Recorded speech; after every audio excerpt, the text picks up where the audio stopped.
दोस्तों, आप सभी को इस तरीके का फॉर्म मिला होगा जिसे एसआईआर फॉर्म बोला जाता है। तो आज के इस वीडियो में हम यही देखेंगे इस फॉर्म को कैसे भरना है। स्टेप बाय स्टेप सारी प्रोसेस इस वीडियो में मैं आपको बताने वाली हूँ, तो वीडियो को बिना स्किप किए पूरा जरूर से देखिएगा।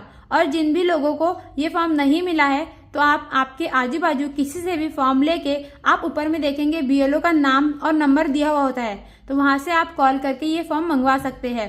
जिन भी लोगों का वोटर आईडी में नाम है, जो भी लोग वोट देते हैं, उन्हें ये फॉर्म भरना कंपलसरी है, अनिवार्य है। अगर आप ये फॉर्म नहीं भरते हैं तो आपके वोटर लिस्ट से नाम कट जाएगा, इसलिए इस फॉर्म को भरना बहुत ही जरूरी है। तो स्टेप बाय स्टेप सारी प्रोसेस हम देखने वाले हैं, तो चलिए वीडियो को शुरू करते हैं। सबसे पहले आप देखेंगे ऊपर में यहाँ पे आपको नाम और एड्रेस दिख जाएगा। उसके बाद यहाँ पे आपको बारकोड दिख जाएगा। उसी के बाजू में आपकी पुरानी फोटो दिख जाएगी। अब उसी के बाजू में यहाँ पे आपको आपकी नई करंट फोटो पासपोर्ट साइज की लगा देना है। उसके बाद यहाँ पे आपको आ जाना है। यहाँ पे आपको जन्म तिथि लिखा हुआ है, तो यहाँ पे आपको आपका डेट ऑफ बर्थ डाल देना है। तो हम डाल देते हैं।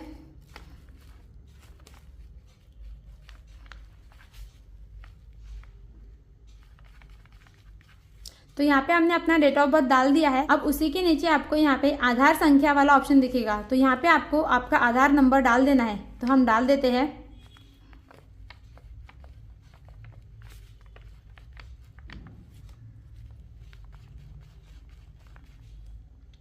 तो यहाँ पे हमने अपना आधार नंबर डाल दिया है। उसके बाद यहाँ पे आपको दिखेगा मोबाइल नंबर, तो यहाँ पे आपको आपका मोबाइल नंबर डाल देना है। तो हम डाल देते हैं।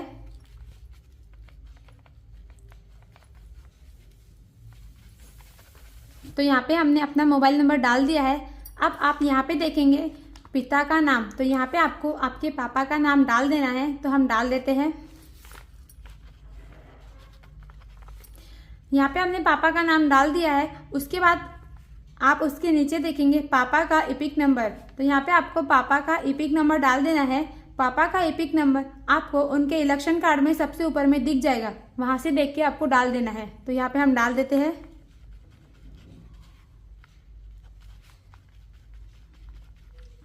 तो यहाँ पे हमने एपिक नंबर डाल दिया है। उसके बाद यहाँ पे आप देखेंगे नीचे में माँ का नाम, तो यहाँ पे आपको आपके मम्मी का नाम डाल देना है। तो हम डाल देते हैं। यहाँ पे हमने अपने मम्मी का नाम डाल दिया है। अब उसके नीचे में आप देखेंगे मम्मी का एपिक नंबर, यहाँ पे आपको आपके मम्मी का एपिक नंबर डाल देना है, जो कि आपको मम्मी के वोटर आईडी में सबसे ऊपर में दिख जाएगा। तो वहां से देख के आपको डाल देना है। तो यहाँ पे हम डाल देते हैं। आप यहाँ पे नाम और सारी डिटेल हिंदी में या इंग्लिश में जिस भी भाषा में आपको लिखना है आप लिख सकते हैं। तो यहाँ पे हमने मम्मी का एपिक नंबर डाल दिया है।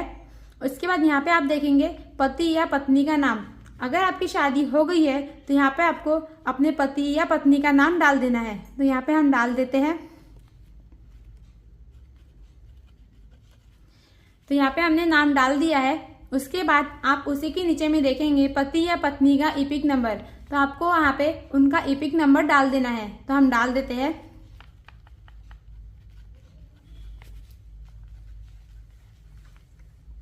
यहाँ पे हमने एपिक नंबर डाल दिया है। अब आप नीचे की तरफ देखेंगे, यहाँ पे आपको दो ऑप्शन दिखेंगे। अब यहाँ पे क्या भरना है वो हम आपको बताने वाले हैं। ये जो फर्स्ट वाला ऑप्शन दिख रहा है, यहाँ पे आपको अगर आपका 2003 के पहले वोटर लिस्ट में नाम है, वोटर आईडी बना हुआ है, तो यहाँ पे आपको आपकी सारी डिटेल भर देनी है। और अगर आपका 2003 में अगर वोटर आईडी नहीं बना होगा, वोटर लिस्ट में आपका नाम नहीं होगा, तो आपको ये वाली जो कॉलम है इसे खाली छोड़ देना है। यहाँ पे आपको कुछ भी नहीं लिखना है। अगर आपका 2003 में वोटर आईडी बना होगा, 2003 के लिस्ट में वोटर आईडी के लिस्ट में अगर आपका नाम होगा, तो आपको यहाँ पे अपनी डिटेल भर देनी है। और अगर आपका 2003 में वोटर आईडी नहीं बना होगा तो आपको इसे खाली छोड़ देना है। फिर आपको इधर साइड आ जाना है। अब यहाँ पे आपको किसकी डिटेल भरनी है? यहाँ पे आपको आपकी मम्मी की, आपके पापा की, आपके दादाजी की, आपकी दादी की, आपकी नानी की, आपके नाना जी की, जिनका भी 2003 के पहले वोटर आईडी बना होगा या फिर वोटर आईडी में लिस्ट में उनका नाम होगा, उनकी डिटेल यहाँ पे डाल देनी है। तो यहाँ पे हमें अपने पापा की डिटेल डालनी है। तो यहाँ पे हम सबसे पहले नाम वाले ऑप्शन पे पापा का नाम डाल देते हैं।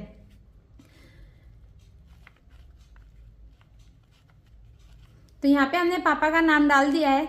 अब उसी के नीचे में आप देखेंगे इपिक नंबर, तो यहाँ पे आपको आपके पापा का इपिक नंबर डाल देना है।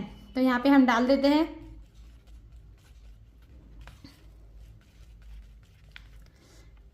यहाँ पे हमने पापा का एपिक नंबर डाल दिया है। उसके बाद आप उसी के नीचे में देखेंगे रिश्तेदार का नाम। तो यहाँ पे आपको आपके पापा का नाम डालना है। और यहाँ पे आपको एक चीज ध्यान रखनी है, जिस तरीके से 2003 के वोटर लिस्ट में नाम लिखा होगा सेम उसी तरीके से यहाँ पे आपको नाम डालना है। अगर आपके नाम में स्पेस नहीं होगी तो आपको स्पेस नहीं लगाना है। अगर आपके नाम में स्पेलिंग मिस्टेक होगी तो आपको स्पेलिंग मिस्टेक वाला ही लिखना है। सेम टू सेम आपको वैसा ही लिखना है जैसा 2003 के वोटर लिस्ट में होगा। तो यहाँ पे आपको आपके पापा का नाम डाल देना है। तो हम डाल देते हैं। तो यहाँ पे हमने नाम डाल दिया है। अब उसी के नीचे में रिश्ता, तो यहाँ पे आपका क्या रिश्ता है आपको वो लिखना है। तो यहाँ पे ये अपने पापा है तो यहाँ पे हम फादर लिख देंगे। उसके बाद आप नीचे में देखेंगे जिला का नाम डाल देना है। तो हम डाल देते हैं। उसके बाद उसी के नीचे आपको राज्य का नाम डाल देना है। तो यहाँ पे हम डाल देते हैं। अब उसी के नीचे में आप देखेंगे विधानसभा निर्वाचन क्षेत्र का नाम। तो आपको आपके निर्वाचन क्षेत्र का नाम डाल देना है। अगर आपको नहीं पता होगा तो आप अपने आजू बाजू किसी से पूछ के डाल दीजिएगा। तो हम डाल देते हैं। उसके बाद यहाँ पे आपको विधानसभा निर्वाचन क्षेत्र की संख्या डाल देनी है, भाग संख्या डाल देनी है, क्रम संख्या डाल देनी है। अब ये सारी डिटेल आपको कहाँ से मिलेगी? तो यहाँ पे आपको 2003 के लिस्ट में आप देखेंगे, वहां से आपको ये सारी डिटेल मिल जाएगी। वहां से देख के आपको ये डाल देनी है। तो हम डाल देते हैं।